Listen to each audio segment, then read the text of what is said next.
Boss Badong, yung mga senador may kaso samantalang ang mga Martin at Saldi absuelto sa kaso. Mga tuta yata. Lahat ng ginawa ni Bunuan, imposibleng wala ring alam si BBM. Siya ang nag-appoint. Kasabwat ba siya o incompetent? Yan ang magandang tanong, di ba? Kasabwat ba o incompetent? Bend the tradition para maimbita si Saldi ko. Alam niyo po, eto pwede naman pong hindi imbitahin talaga eh.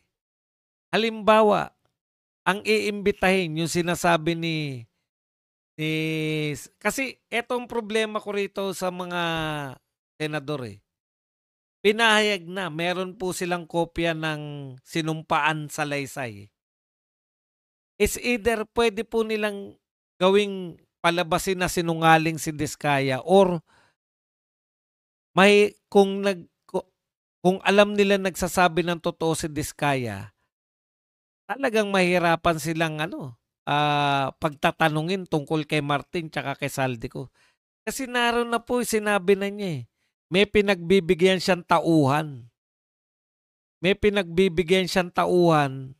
Kaya nga 'di ba ang palusot nila nung una, baka naman sinasabi lang yung mga pangalan nila. Baka naman wala talagang hindi naman kasabwat sinasabi. Yun yung sabi nila kay Saldico tsaka kay Martin. Hindi na nila maitago. 'Di ba? Kinakailangan na talaga nilang may sacrificial lamb sila. Namili sila kung kay Martin. Pero may yung mga pinagbibigyan po pwedeng ipatawag eh. Bagman, driver. Yan po yung ginawa kay Laila de Lima eh. Yung bagman si Dayan, yung driver si Junil. Sila yung pinatawag sa Kongreso. At mula sa kanila, nakasuhan. Sabi nga ni Martin, si Ko at Momo daw ang nagplano. Sino si Momo? Insertion, nag-aproba lang daw siya. Ibig sabihin, alam niya na nakawan. Walang ibang mastermind kundi si BBM.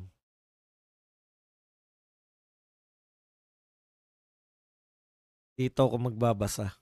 Emily G, bot po. Yan. Lori, sorry Sir Bads na mali lang ng tupa. Wala si Saldico kung wala si Romualdez. Correct, sabi ni Tamba sa pagnanakaw ng pondo ng bayan. Siya pumirma na may insertion, for sure nakikihati yan. Bangag lang kaya di maalala.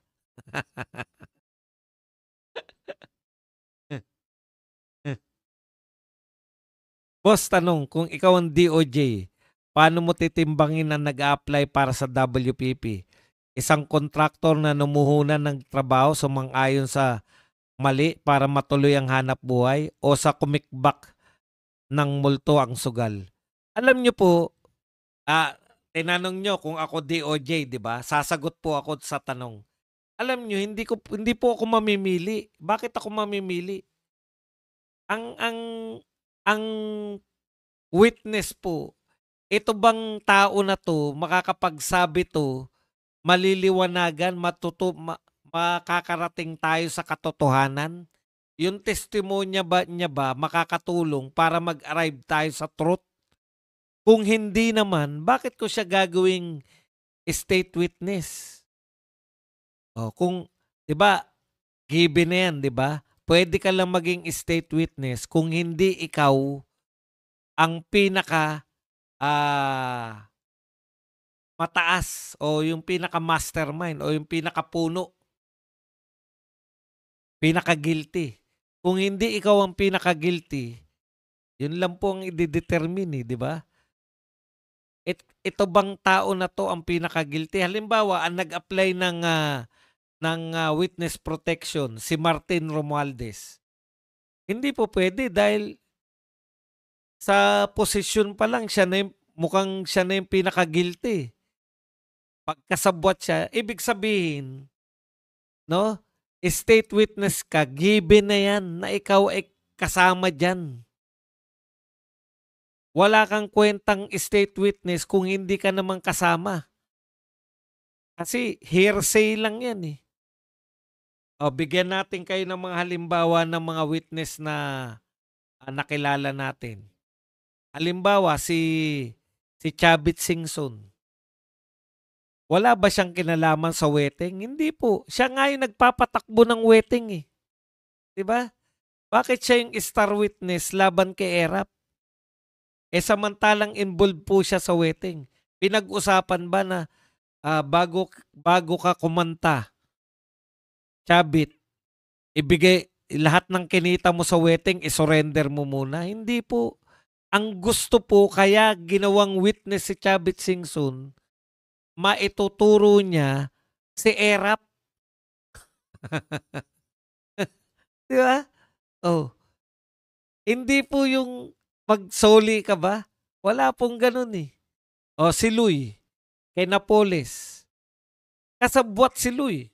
In fact, siya yung second, kung tama yung pagkakatanda ko, siya yung second in command ni Napoles eh. Pero kung second lang siya kay Napoles, mayroon pang mas mataas sa kanya. Yun nga, si Napoles nga. Oh, paano nyo sasabihin na si Louie ba, bago ka tumistigo, Louie, lahat na nakulimbat mo kay Napoles, surrender mo muna. Wala po akong narinig na ganun. Dahil ang gusto ng tao, ang gusto nung kumuha kay Louie, malaman ng katotohanan ng sindikato ni Napoles kung paano pinatatakbo yan.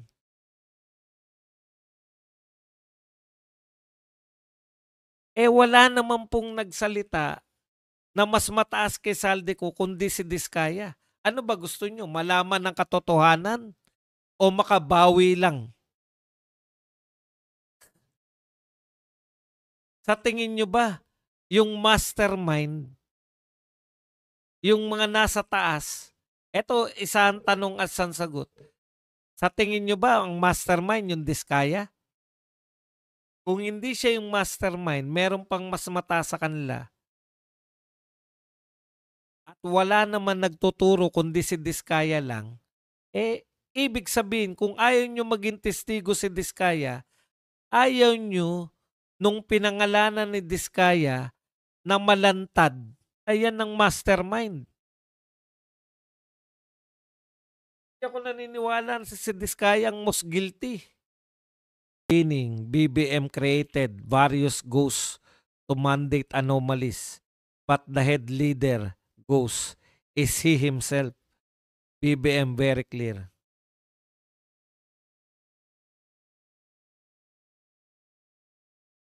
Kung hindi man po siya, kung laganap po ang krimen sa buong krimen, kung laganap po ang pagnanakaw sa buong gobyerno halos, at sasabihin nyo na wala pa rin kinalaman si BBM sa mga pagnanakaw sa buong gobyerno, yun nga, balik tayo rin sa sinabi ni Lacson. It's either kasabwat ka or incompetent ka.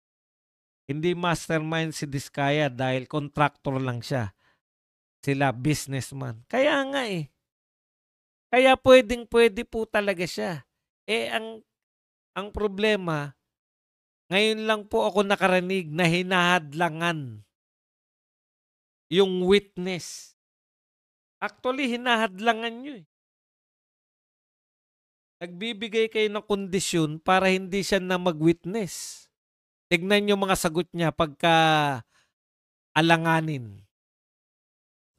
Sorry po, Your Honor, wala pa po kasi akong protection. Sorry po, Your Honor, wala pa po kasi akong protection. Ibig sabihin, bakit pa siya kakanta kung ayaw nyo naman siyang proteksyonan? Ano yan, papakatay nyo?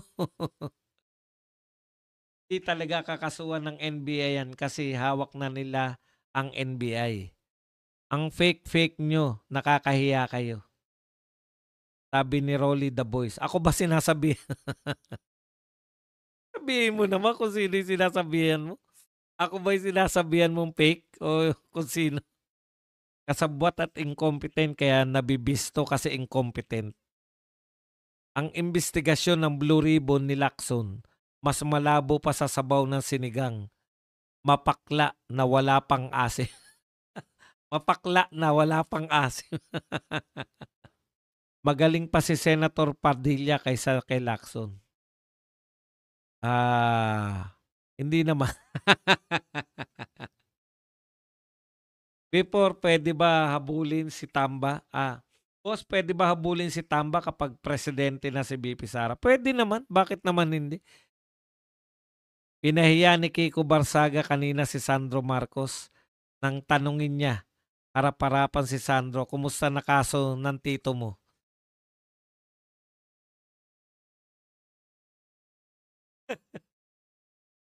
Paano niya tinanong sa session? Ha? Sa session niya ba tinanong? Nakakatuwa si Barsaga, eh, 'no? Tuwang-tuwa ako, eh. Alam na nila ang katotohanan. Nakasabwat si Martin kaya hanggang DPWH officials at kontraktor lang ang investigasyon. Sir Bads, anong masasabi mo sa pagkakaroon ng clearance ni Remulla? Paano magkakaroon ng eto, real talk lang, paano magkakaroon ng clearance yung may kaso? Kaya nga alam niyo na, eh. Alam na natin 'yan, eh.